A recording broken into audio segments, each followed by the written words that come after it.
The next problem that we want to introduce is this shortest path problem. So this is somewhat different from the previous ones. Given a network on which each arc has a weight dij, and here dij somehow does not mean cost. It means a distance or the time you need to travel through that particular arc. We want to find a shortest path from node S to node T. It's a path that collects a few arcs, and by passing through all the arcs, we are able to get to node T in the fastest way, in the shortest path. Okay, so we're going to assume dij are non-negative in this particular lecture. So in practice or in some other situations, in some cases your dij may be negative. Then you need to deal with a weird situation. But let's assume we are only talking about non-negative dijs. So this is a figure that shows the idea. Your S is here, your T is there. You have all kinds of ways to go from S to T, right? For example, 3, 2, 3, 7, 2. This is also one route. 2, 3, 8, 9. This is another route or path. Among all the possible paths, we want to find one that is the shortest. So I don't know which one is the shortest. Maybe you want to spend a few minutes to find the answer. I just want to formulate this formulation, and then I may solve any shortest path instance that you input to me. So I want to get a shortest path problem formulation, and somehow I need to first convince myself that I may formulate it, I may consider it as an MCNF problem. Pretty much is the way. We are going to send one unit of product from S to T, right? So we want to just send one unit from S to T. And then we may consider those dij as the cost for each arc. Alright, so the arc cost are arc distances. We have only one supply node where the supply quantity is +1, one demand node where we have a -1 here.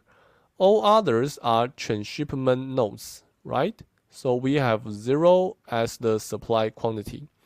And then here, this -1 is the demand quantity. The supply quantity. Okay, so in that case, we are able to consider this as an MCNF problem. Naturally, we may write down an IP formulation. So that T be the set of transshipment nodes. Then we have 3 different sets of flow balancing constraints.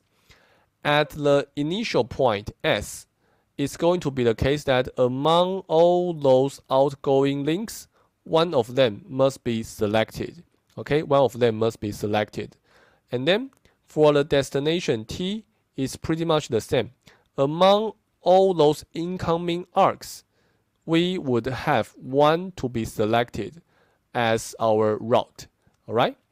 And finally, for each of those transportation nodes, all those incoming things and all those outgoing things must equal each other.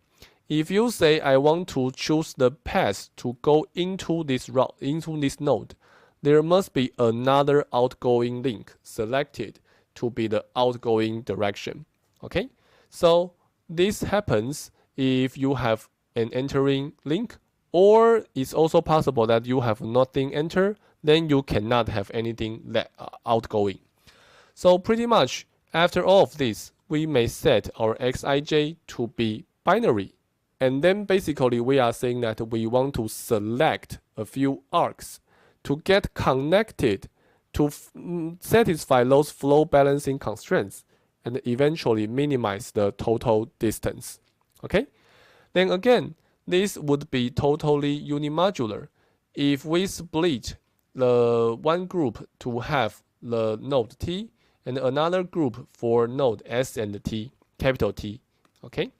And also we understand that if we have this formulation for shortest path, we need to take care of these binary constraints because we cannot just randomly linearize it. with no further analysis.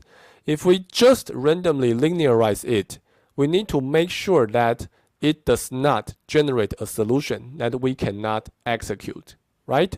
We cannot say, okay, with 20% probability, I'm going to go in this direction, and with 80% of probability, I'm going to go in that direction. No, you can't. And luckily, if you relax these integer or binary constraints, your solution will still be integer solutions. Why is that? Because of total unimodularity.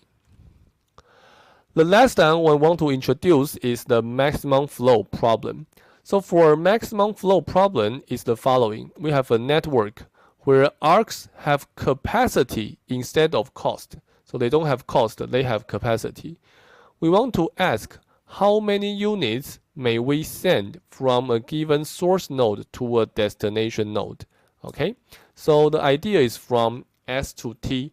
So you may consider, for example, S as a village. There are several persons there, and it's very quickly there will be some tsunami or some typhoon coming to this particular village. So you need to send those citizens of that village to move out to some safe place. Okay, so you need to do that as quickly as possible. So you need to determine a flow plan, so that you may ship all the persons to the safety place, but there are capacity constraints along all the links. Okay, so in this particular example, you can see the capacity cost here is 4, 8, 2, 6, and so on. So what we plan to do is that, for example, okay, 4 persons, please move along this direction. 3 persons, please move along that direction. And we still have several persons there, right? Don't worry too much, because maybe 2 may move along this direction, 2 in this direction, 2 in this direction, and then another 2 in this direction. So this would become our maximum flow solution, or maximum flow problem in general. Okay, so anyway, how is a maximum flow problem also an MCNF problem? Actually, in this problem, there is no requirement on demand fulfillment. We want to send as many units as possible. And we are solving a maximization problem rather than a minimization problem. So we really need some careful design for this formulation. So the interesting thing is that here, what people do in formulating a maximum flow problem is to try to send some virtual units from T to S to pay negative costs. Okay, we're going to say along this new arc, the cost is -1. There is no capacity constraint. So all other links, they don't have cost. So what we should do is to try to push as much as possible from S to T, so that when they go back from T to S, we are able to earn some money. We are able to minimize negative cost. Okay, so in that case, we will be able to formulate this one as an MCNF problem with only transshipment nodes.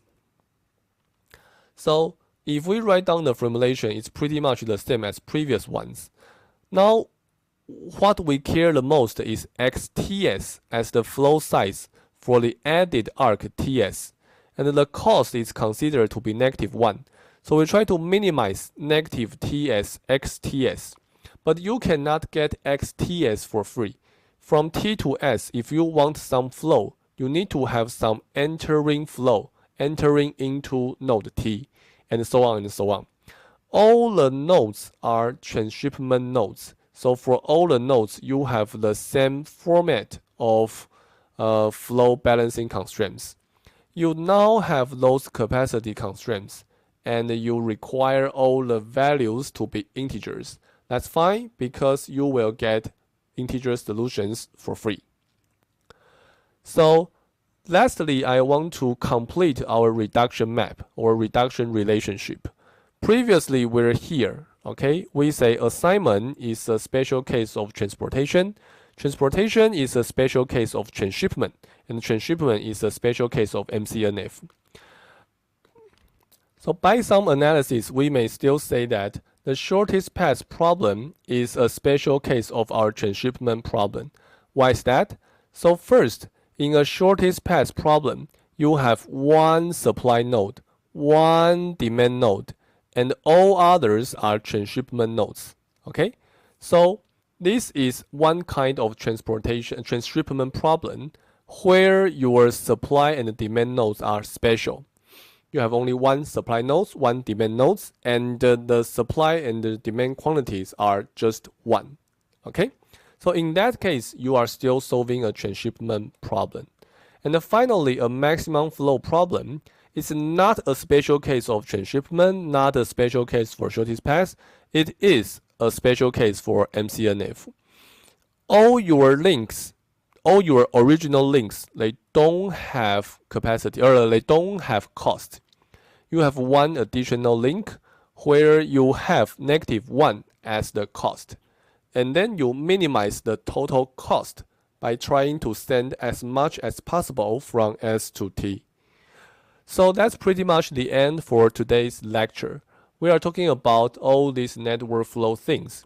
Our main focus is on two things. First, we want to introduce all these formulations, all these problems, because in many cases you use them. Transshipment, transportation, shortest path, maximum flow, MCNF. Okay? And the second, the most important thing for today's lecture is that we show you that MCNF satisfies that totally unimodular idea. And then, once we solve this problem, by relaxing those integer or binary constraints, we still get integer or binary solutions. With this property, only with this property, MCNF and all those variants may be applied successfully and widely in practice. Okay?